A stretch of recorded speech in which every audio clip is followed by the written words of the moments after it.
I never thought I'd have to explain to my own family what being a father actually meant. For years, I assumed love was enough.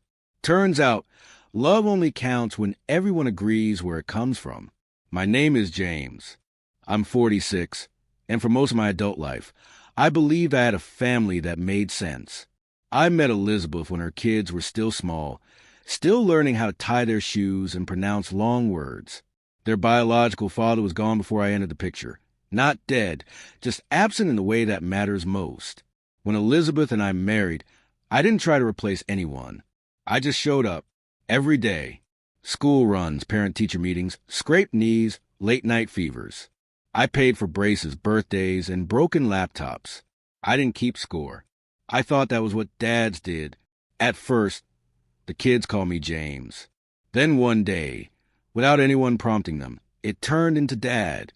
I remember standing in the kitchen pretending to look busy because I didn't want Elizabeth to see my eyes watering. That word meant I was in, fully, permanently, or so I thought. The cracks didn't appear all at once. They came quietly, disguised as jokes. You wouldn't get it, you're not really our dad. Said with a laugh, said in passing. I let it slide. Kids test boundaries. I told myself not to be sensitive. If the story feels familiar so far, tap the like button so it reaches other people who've lived through something similar. As they got older, the jokes sharpened. Opinions I offered were brushed aside. Rules I enforced were debated. Whenever there was conflict, I heard it again. You're not my real father. Elizabeth never corrected them. She'd look uncomfortable, then change the subject. I noticed. I said nothing. The turning point came on a Sunday afternoon. Family lunch. Everyone around the table. Laughter mixing with the clink of cutlery. Elizabeth's oldest, now in his 20s, started talking about reconnecting with his biological dad, how he wanted to invite him to future holidays. I nodded genuinely. People deserve second chances. Then he looked at me and said, I mean, it's not like it'll change anything for you. You were never really our dad anyway. The room went silent. Elizabeth froze. No one laughed. No one corrected him either. Something in me settled. Not anger. Not sadness. Clarity.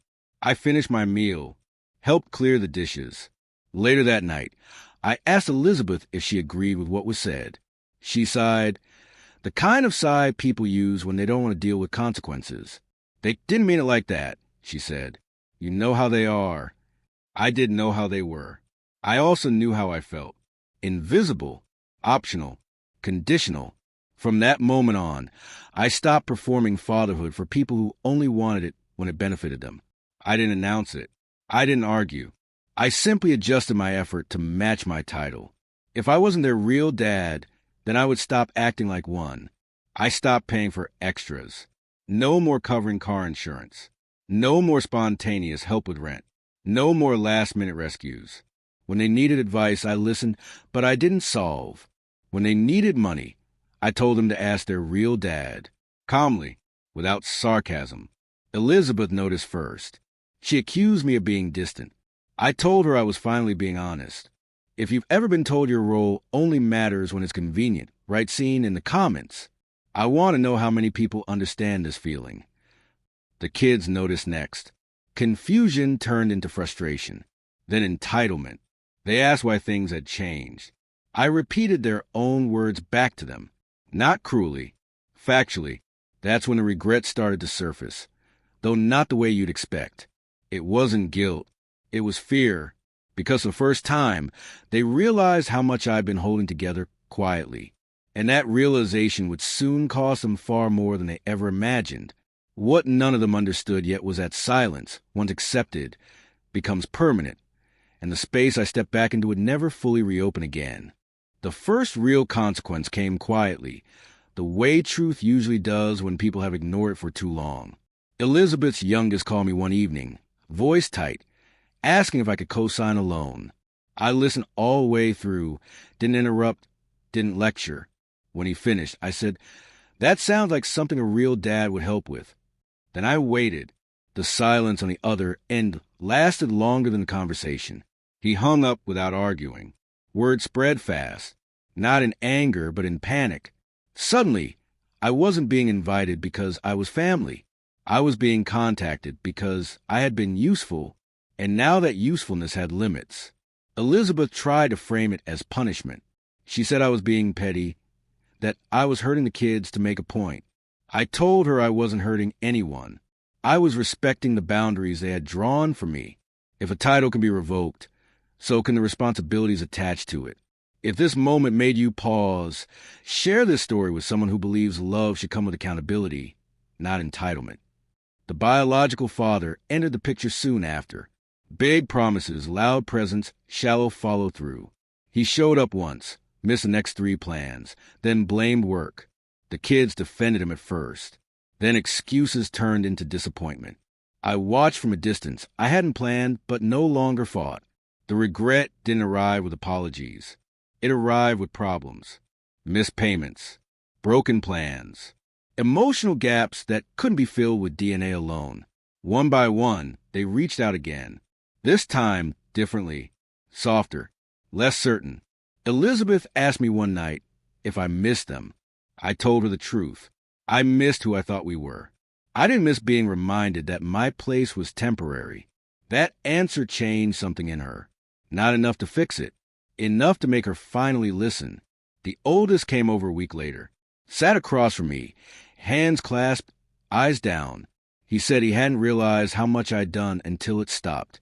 That he thought being a dad was automatic. I told him fatherhood isn't biology or money. It's consistency. And consistency breaks when it's disrespected. He asked if things would go back to how they were. I told him no. Some doors don't slam shut. They close slowly, quietly, and once they do, they don't swing open the same way again. If you believe respect matters more than titles, comment boundaries below and explain why. Elizabeth struggled most with the shift. She had benefited from my steadiness without ever defending it. When I stopped absorbing the emotional weight for everyone, she felt exposed. We talked more honestly than we had in years. Not about fixing things, but about facing what had already broken. I didn't leave the family. I redefined my place in it. I became present without being responsible for what I was never acknowledged as. And that balance, as uncomfortable as it was, brought a strange peace. Months later, at a small gathering, the youngest introduced me to someone new. He hesitated, then said, "This is James. He raised me. No dad, no qualifier, just truth." I nodded. That was enough. Regret doesn't always sound like an apology. Sometimes it sounds like silence where entitlement used to be. Sometimes it looks like effort made too late to restore what was lost, but just in time to understand why. I didn't stop acting like a father out of spite. I stopped because pretending hurt more than stepping back. And in that space, everyone finally learned what my presence had meant. If this story made you reflect on your own role in someone's life, leave a thoughtful comment sharing where boundaries changed everything for you. Conversations like this matter.